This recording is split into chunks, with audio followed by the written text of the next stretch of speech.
मेरे प्यारे देशवासियों, नमस्कार। आज मैं एक बेहद महत्वपूर्ण विषय पर, विशेषकर देश की माताओं, बहनों और बेटियों से बात करने के लिए आया हूं। आज भारत का हर नागरिक देख रहा है कि कैसे भारत की नारी शक्ति की उड़ान को रोक दिया गया, उनके सपनों को बेरहमी से कुचल दिया गया। हमारे भरसक प्रयास के बावजूद हम सफल नहीं हो पाए। नारी शक्ति वंदन अधिनियम में संशोधन नहीं हो पाया और मैं इसके लिए सभी माताओं, बहनों, उनसे मैं क्षमा प्रार्थी हूं। साथियों, हमारे लिए देश हित सर्वोपरि है, लेकिन जब कुछ लोगों के लिए दल हित सब कुछ हो जाता है, दल हित देश हित से बड़ा हो जाता है, तो नारी शक्ति को, देश हित को इसका खामियाजा उठाना पड़ता है। इस बार भी यही हुआ है। कांग्रेस, डीएमके, टीएमसी और समाजवादी पार्टी जैसे दलों की स्वार्थी राजनीति का नुकसान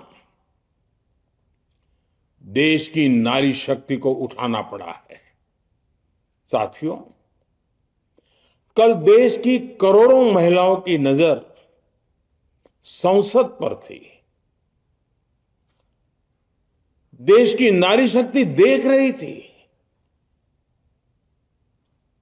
मुझे भी ये देखकर बहुत दुख हुआ कि जब ये नारी हित का प्रस्ताव गिरा तो कांग्रेस, डीएमके, टीएमसी, सपा जैसी परिवारवादी पार्टियां खुशी से तालियां बजा रही थी। महिलाओं से उनके अधिकार छीनकर ये लोग मेजें थपथपा रहे थे। उन्होंने जो किया वो केवल टेबल पर थाप नहीं थी, वो नारी के स्वाभिमान पर, उसके आत्मसम्मान पर चोट थी। और नारी सब भूल जाती है, अपना अपमान कभी नहीं भूलती। इसलिए संसद में कांग्रेस और उसके सहयोगियों के उन सबके व्यवहार की कसक हर नारी के मन में हमेशा रहेगी। देश की नारी जब भी अपने क्षेत्र में इन नेताओं को देखेगी तो वो याद करेगी कि इन्हीं लोगों ने संसद में महिला आरक्षण को रोकने का जश्न मनाया था, खुशियां मनाई थी। कल संसद में नारी शक्ति वंदन संशोधन का जिन भी दलों ने विरोध किया है, उनसे मैं दो टूक कहूंगा।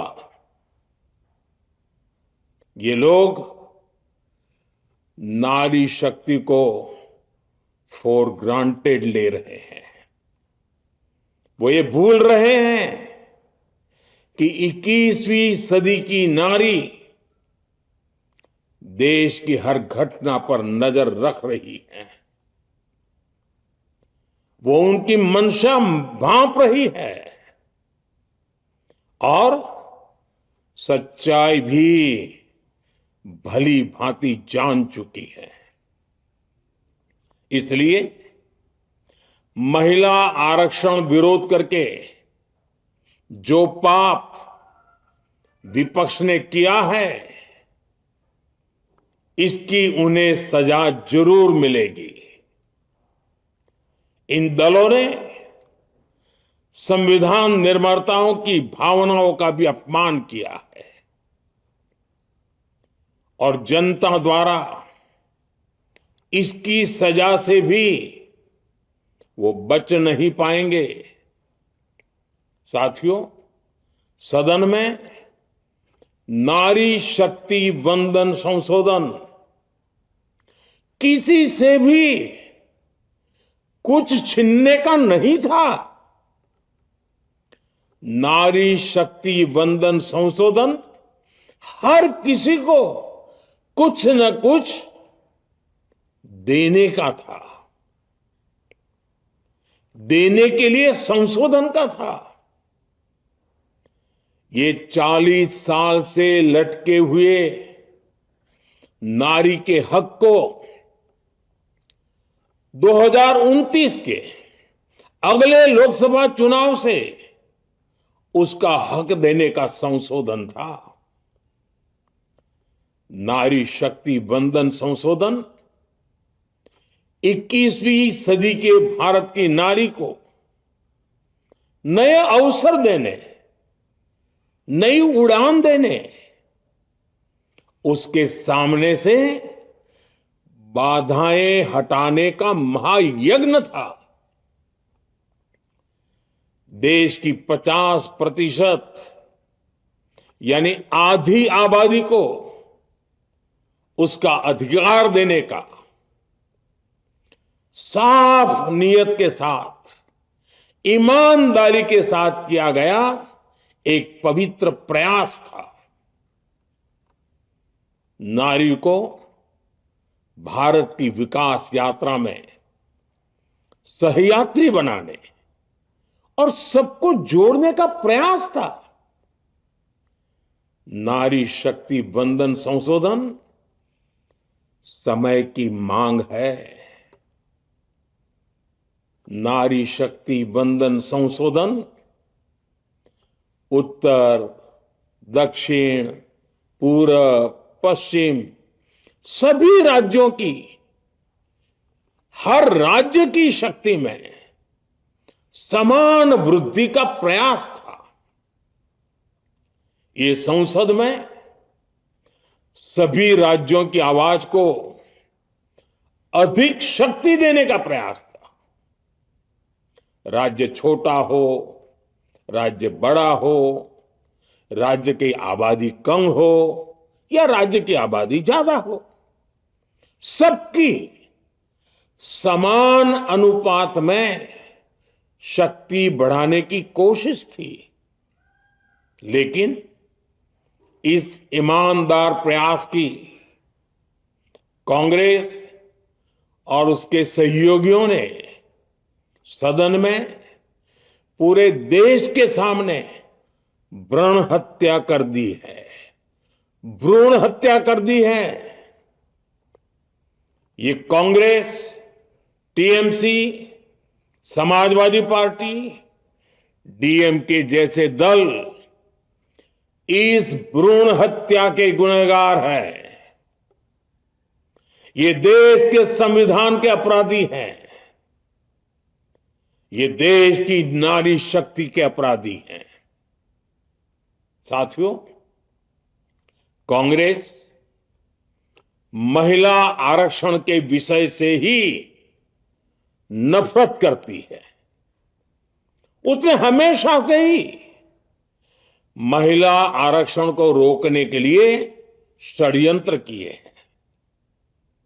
इस दिशा में पहले जितनी बार भी प्रयास हुए, हर बार कांग्रेस ने इसमें रोड़े अटकाए हैं। इस बार भी कांग्रेस और उसके साथियों ने महिला आरक्षण को रोकने के लिए एक के बाद एक नए झूठ का सहारा लिया। कभी संख्या को लेकर, कभी किसी और तरीके से कांग्रेस और उसके साथियों ने देश को गुमराह करने की कोशिश की। ऐसा करके इन दलों ने भारत की नारी शक्ति के सामने अपना असली चेहरा सामने ला दिया है, अपना मुखौटा उतार दिया है। साथियों, मुझे व्यक्तिगत तौर पर आशा थी कि कांग्रेस अपनी दशकों पुरानी गलती सुधारेगी। कांग्रेस अपने पापों का प्रायश्चित करेगी। लेकिन कांग्रेस ने इतिहास रचने का, महिलाओं के पक्ष में खड़े होने का अवसर खो दिया। कांग्रेस खुद देश के अधिकांश हिस्सों में अपना वजूद खो चुकी है। कांग्रेस परजीवी की तरह क्षेत्रीय दलों की पीठ पर सवार होकर खुद को जिंदा रखे हुए है। लेकिन कांग्रेस ये भी नहीं चाहती कि क्षेत्रीय दलों की ताकत बढ़े। इसलिए कांग्रेस ने इस संशोधन का विरोध करवाकर अनेक क्षेत्रीय दलों के भविष्य को अंधकार में धकेलने का राजनीतिक षड्यंत्र किया है।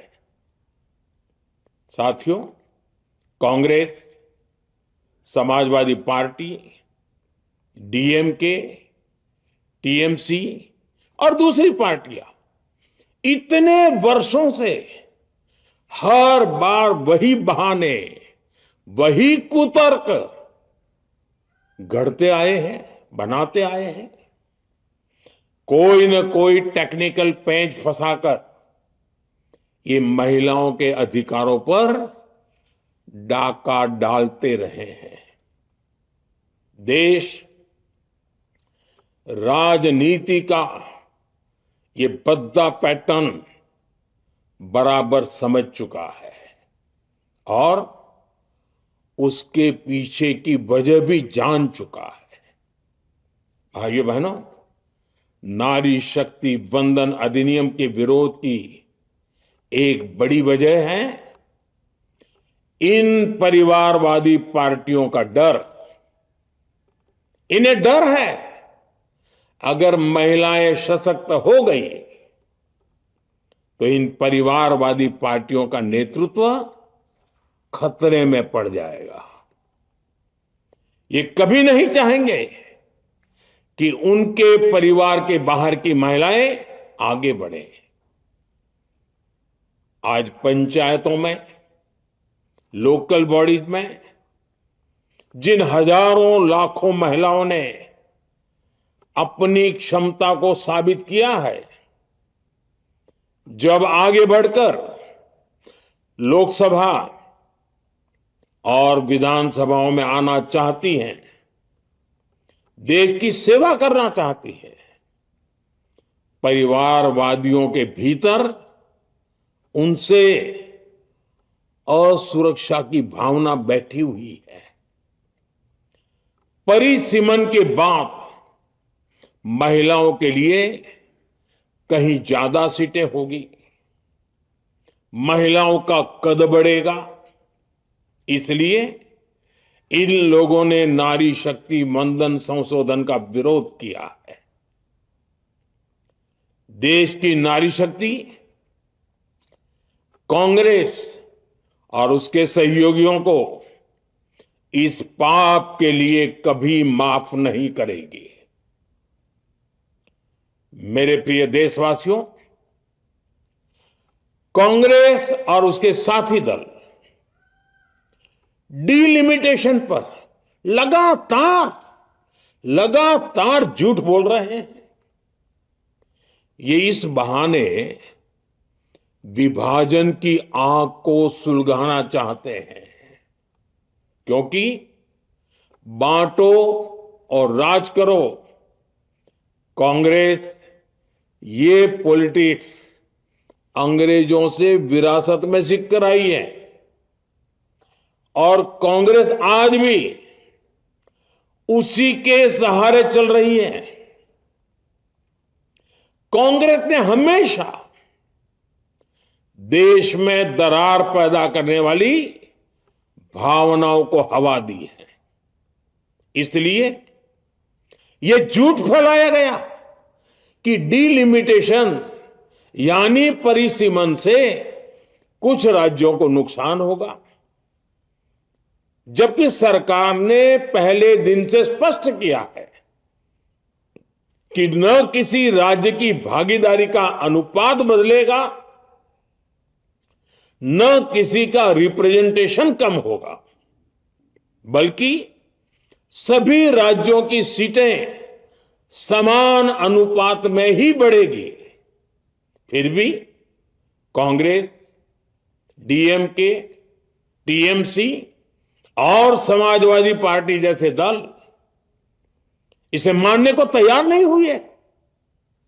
साथियों, ये संशोधन बिल सभी दलों और सभी राज्यों के लिए एक मौका था, एक अवसर था। ये बिल पास होता तो तमिलनाडु, बंगाल, यूपी, केरला हर राज्य की सीटें बढ़ती, लेकिन अपनी स्वार्थी राजनीति की वजह से इन दलों ने अपने राज्यों के लोगों को भी धोखा दे दिया। जैसे कि डीएमके के पास मौका था कि वो और ज्यादा तमिल लोगों को सांसद विधायक बना सकती थी, तमिलनाडु की आवाज और मजबूत कर सकती थी, लेकिन उसने वो मौका खो दिया। टीएमसी के पास भी बंगाल के लोगों को आगे बढ़ाने का मौका था, लेकिन टीएमसी ने भी ये मौका गंवा दिया। समाजवादी पार्टी के पास भी मौका था कि वो महिला विरोधी छवि होने के दाग को कुछ कम कर सके, लेकिन सपा भी इसमें चूक गई। समाजवादी पार्टी लोहिया जी को तो पहले ही भूल चुकी है। सपा ने नारी शक्ति वंदन संशोधन का विरोध करके लोहिया जी के सारे सपनों को पैरों तले रौंद दिया है। सपा महिला आरक्षण विरोधी है। ये यूपी की और देश की महिलाएं कभी नहीं भूलेगी। साथियों, महिलाओं के आरक्षण का विरोध करके कांग्रेस ने फिर एक बात सिद्ध कर दी है। कांग्रेस एक एंटी रिफॉर्म पार्टी है। 21वीं सदी के विकसित भारत के लिए जो भी निर्णय, जो भी रिफॉर्म जरूरी है, जो भी निर्णय देश ले रहा है, कांग्रेस उन सब का विरोध करती है, उसे खारिज कर देती है, उस काम के अंदर खलल डालती है। यही कांग्रेस का इतिहास है और यही कांग्रेस की नेगेटिव पॉलिटिक्स है। साथियों, ये वही कांग्रेस है जिसने जनधन, आधार, मोबाइल, स्त्री शक्ति का विरोध किया। कांग्रेस ने डिजिटल पेमेंट्स का विरोध किया। कांग्रेस ने जीएसटी का विरोध किया। कांग्रेस ने सामान्य वर्ग के गरीबों को आरक्षण का विरोध किया। कांग्रेस ने ट्रिपल तलाक के विरुद्ध कानून का विरोध किया। कांग्रेस ने आर्टिकल 370 हटाने का विरोध किया। हमारा संविधान, हमारे कोर्ट जिस यूनिफॉर्म सिविल कोड, समान नागरिक आचार संहिता को, यूसीसी को जरूरी बताते हैं, कांग्रेस उसका भी विरोध करती है। रिफॉर्म का नाम सुनते ही कांग्रेस विरोध की तख्ती लेकर दौड़ पड़ती है। ऐसा कोई भी काम जिससे देश मजबूत होता है, कांग्रेस उसमें बाधाएं खड़ी करने के लिए पूरी शक्ति लगा देती है।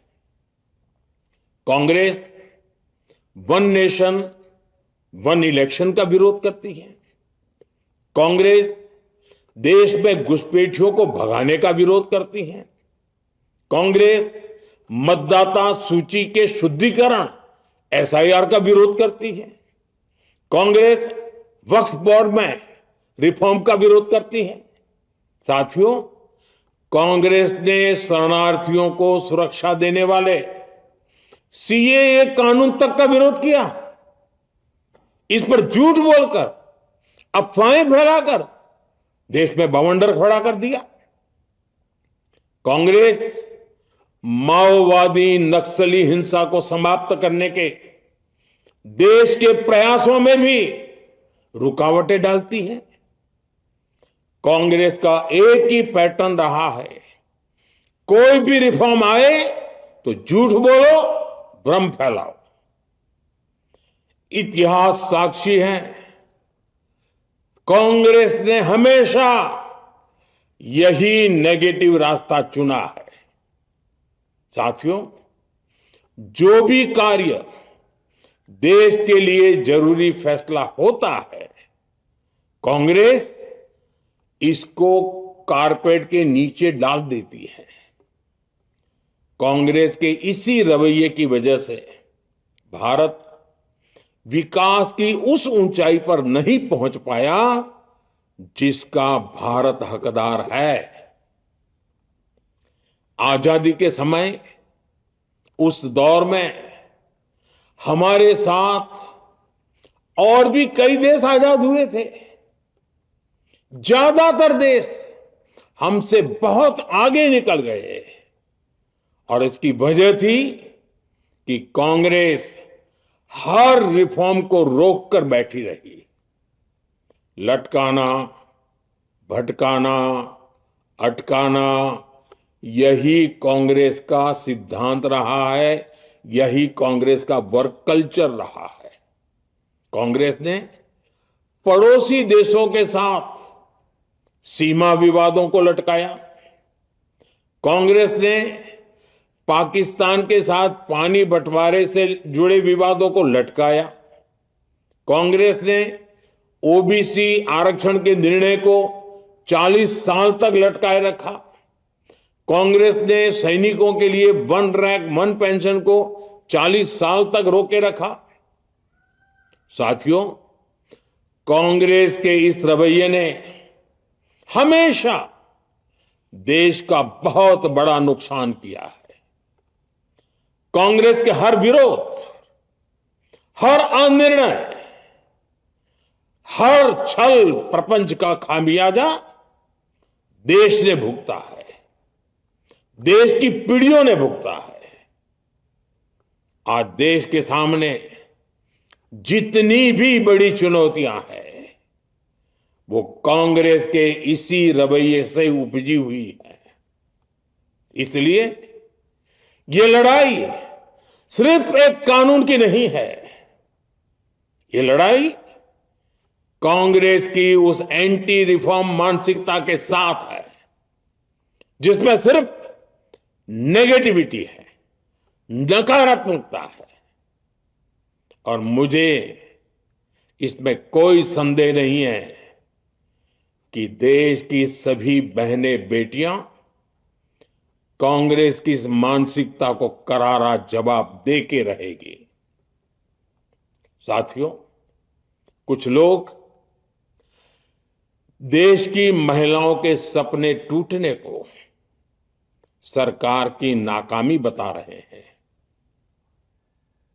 लेकिन ये विषय कामयाबी या नाकामयाबी क्रेडिट का था ही नहीं। मैंने संसद में भी कहा था, आधी आबादी को उनका हक मिल जाने दीजिए, मैं इसका क्रेडिट विज्ञापन छपवाकर विपक्ष के सभी लोगों को दे दूंगा, लेकिन महिलाओं को दकियानुसी सोच से देखने वाले फिर भी अपने झूठ पर अड़े रहे, कायम रहे। साथियों, नारी शक्ति को भागीदारी दिलाने की लड़ाई दशकों से चल रही है। वर्षों से मैं भी इसके लिए प्रयास करने वालों में से एक हूं। कितनी ही महिलाएं ये विषय मेरे सामने उठाती रही हैं, कितनी ही बहनों ने पत्र के द्वारा मुझे सारी बातें बताई हैं। मेरे देश की माताएं, बहनें, बेटियां, मैं जानता हूं आज आप सब दुखी हैं, मैं भी आपके इस दुख में दुखी हूं। आज भले ही बिल पास कराने के लिए जरूरी 66% वोट हमें नहीं मिला हो, लेकिन मैं जानता हूं देश की 100%, 100% नारी शक्ति का आशीर्वाद हमारे साथ है। मैं देश की हर नारी को विश्वास दिलाता हूं, हम महिला आरक्षण के रास्ते में आने वाले हर रुकावट को खत्म करके रहेंगे, हटा करके रहेंगे। हमारा हौसला भी बुलंद है, हमारी हिम्मत भी अटूट है और हमारा इरादा भी अड़िग है। महिला आरक्षण का विरोध करने वाली पार्टियां ये देश की नारी शक्ति को संसद और विधानसभाओं में उनकी भागीदारी बढ़ाने से कभी भी रोक नहीं पाएंगे। सिर्फ वक्त का इंतजार है। नारी शक्ति के सशक्तिकरण का बीजेपी एनडीए का संकल्प अक्षुण्ण है। कल हमारे पास संख्या बल नहीं था, लेकिन इसका मतलब ये नहीं है कि हम हार गए। हमारा आत्मबल अजेय है, हमारा प्रयास रुकेगा नहीं, हमारा प्रयास थमेगा नहीं। हमारे पास आगे भी और मौके आएंगे। हमें आधी आबादी के सपनों के लिए, देश के भविष्य के लिए इस संकल्प को पूरा करना ही है। आप सबका बहुत बहुत धन्यवाद।